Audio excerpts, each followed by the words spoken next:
Begini Mbak Woro ya, ya ini Mbak Woro. Saya sebetulnya sebagai yang dituakan di panti itu sangat prihatin ya dengan kondisi-kondisi di luar gitu ya, yang secara umum pencak silat, secara khusus itu pencak silat yang pendirinya itu asalnya dari sini. Kalau mereka gegeran bertempur, sebetulnya kita sebagai orang desa panti itu yang miris ya, kok bisa seperti itu gitu. Jadi saya berharap lah ya saya berikan hanya saya yang benar-benar memang pendiri-pendirinya itu asalnya dari sini dan pernah belajar di sini, minum air panti ya, diberikan keilmuan di sini, belajar di sini, serta sudah sumpah di sini. Itu diantaranya yang pertama itu sekarang menjadi perguruan yang sangat besar, itu Bapak Harjo Utomo ya, tahun 1922 itu yang mungkin ketidakcocokan prinsip karena zaman itu zaman bergolak, mungkin dia berjuang secara frontal dengan penjajah, saya jadi kurang paham ya. Beliau melepaskan diri dengan mengajarkan bela diri sebagai alat untuk perjuangan, bla bla bla. Saya tidak mengikuti sampai dengan akhirnya dulu waktu itu namanya PSC, sini menyebutnya Esa Muda ya, terus berkembang sampai sekarang menjadi Esa Terate ya, yaitu dulu saudara kita juga begitu ya. Kemudian yang kedua ada Pak Munandar ya, tahun 1932 itu juga melepaskan diri karena alasan juga tidak ada kecocokan dengan bapaknya Baisro Diwiryo ya. Dan mungkin dengan beberapa, kalau saya baca di internet itu ya, dengan beberapa saudara adat sana mendirikan di Semarang namanya Setia Hati Organisasi ya, monggo semua sudah sumpah, sudah siap, monggo. Nah, terus berikutnya ada lagi itu sekitar tahun 65 itu Pak Suwarno. Pak Suwarno itu keceran dari Bapak Hadi Subroto kan ada gitu. Kalau yang dua tadi keceran yang Suro. Itu beliau juga melepaskan diri mendirikan Persaudaraan Setia Hati Winomo Tunas Muda misalnya ya.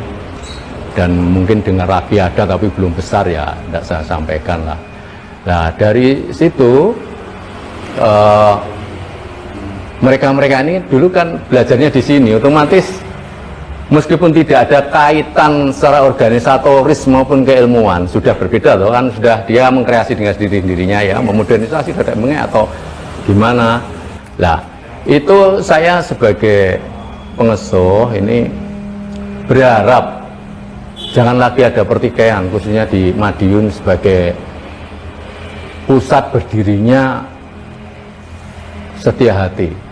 Dan nama Setia Hati ini dipakai loh ya, jangan ini ya, jangan dikira terus seenaknya, tidak. Kami juga mikir meskipun sudah punya rumah tangga masing-masing, kalau tidak pakai nama Setia Hati ya monggo sakarmu dewi gitu. Tapi karena nama itu dipakai, nama itu nama kita ya.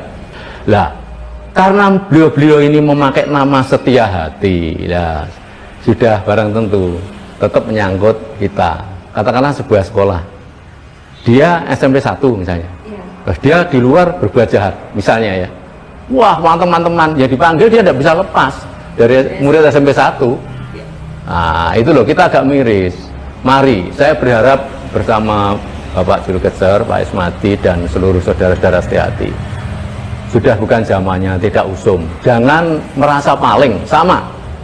Akhirnya yang dimasalahkan itu kan satunya merasa paling tua, satunya merasa tahu, tidak, saya paling tua, kamu itu baru belakangan, geger.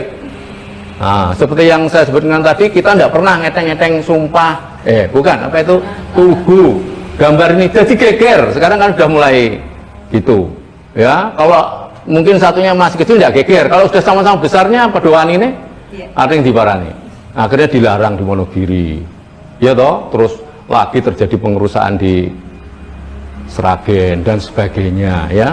Jadi kita tidak mau sebetulnya seperti itu, tapi tidak apa-apa lah, mereka sudah masing-masing punya wadah, rumah tangga masing-masing.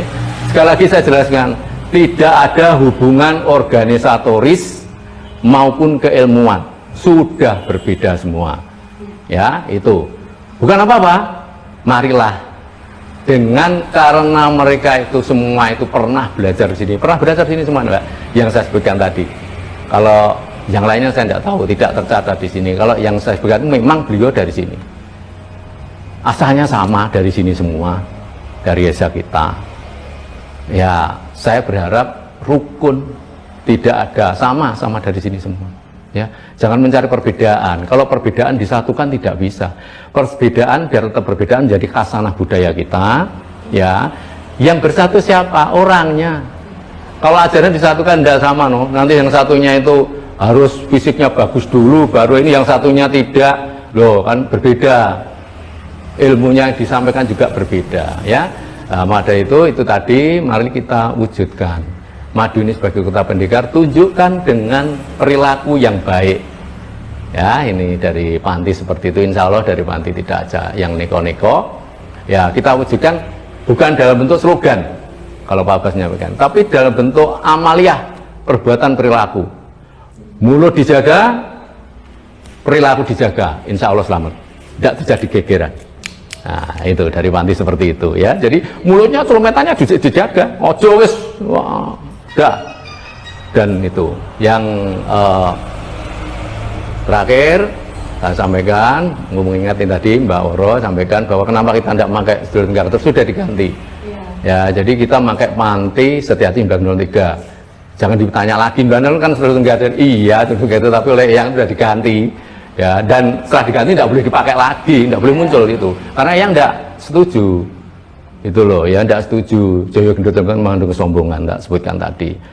Ya, nanti kan tanyakan, lupa 1903 ini kalau di sejarahnya kan sedulur Gasol, kenapa ini kok Panti Setiati 1903? Ya sini jalurnya itu memang seperti itu, udah diubah dan kita harus, katanya kita tunduk taklid pada yang, ya kita harus yang sudah mengganti ya diganti, ya gitu aja, kita seperti itu, kurang lebihnya seperti itu. Ya, saya harap semua saudara-saudara kami yang di persaudaraan Setiati di luar kami, saya selaku sesepuh yang di Panti berharap supaya bisa menahan masing-masing.